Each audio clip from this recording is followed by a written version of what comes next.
अब सुरक्षाको दृष्टिकोणले अझै पनि केही जोखिम त छ। पहिलाको अवस्थाभन्दा त हामी धेरै सुदृढ भएर आयौँ। यो दिउँसोको समयमा लागेको कर्फ्यू हामीले हटायौँ, निषेधाज्ञाको आदेश पनि हटायौँ। अहिले हाम्रो यहाँ यो मैले जारी गरेको 2टा आदेश चाहिँ कन्टिन्युटी चाहिँ छ। एउटा कारागारको कम्पाउन्ड र यतापट्टि यो हाम्रो घण्टाघरदेखि गण्डक क्षेत्रसम्मको सडकलाई चाहिँ दङ्गाग्रस्त क्षेत्र भनेका छौँ। त्यहाँ कोही पनि 5 जनाभन्दा बढी मान्छे जम्मा भएर हुलुजुत गरेर चाहिँ आउन नपाउने भनेर एउटा आदेश जारी भएको छ। त्यो अर्को आदेश जारी नभएसम्म भनेर भनेका छौँ। अर्को रात्रिकालीन कर्फ्यू चाहिँ अहिले पनि कन्टिन्युटी छ, निरन्तरता हामी गरिरहेका छौँ। त्यो भने राति 9 बजेदेखि बिहान 5 बजेसम्मको कर्फ्यूको आदेश चाहिँ छ। त्यो बाहेक चाहिँ अरू जिल्लाको समग्र शान्ति सुरक्षाको अवस्था चाहिँ अब हामी सामान्यकरणतिर चाहिँ जाँदै गरे अवस्था चाहिँ हो।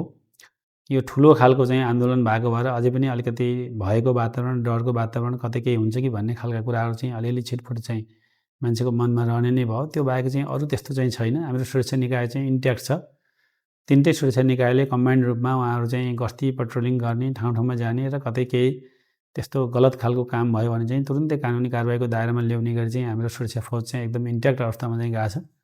गस्ती पेट्रोलिङ भएको छ। त्यो पछि यहाँले पनि सुन्नुभएको छ, नेपाली सेना पनि परिचालन भएपछि 24 गते रातिपछि त्यो पछि यहाँ ठुलो घटना चाहिँ भएको छैन। हामीले हुन दिएका छैनौँ। कतिपय सूचना आउँदाखेरि तुरुन्तै हामी टोली पठाएका छौँ र अब त जनजीवन चाहिँ नर्मल भए जस्तो पनि भएको छ। हामीले बोर्डर नाका पनि खोल्यौँ।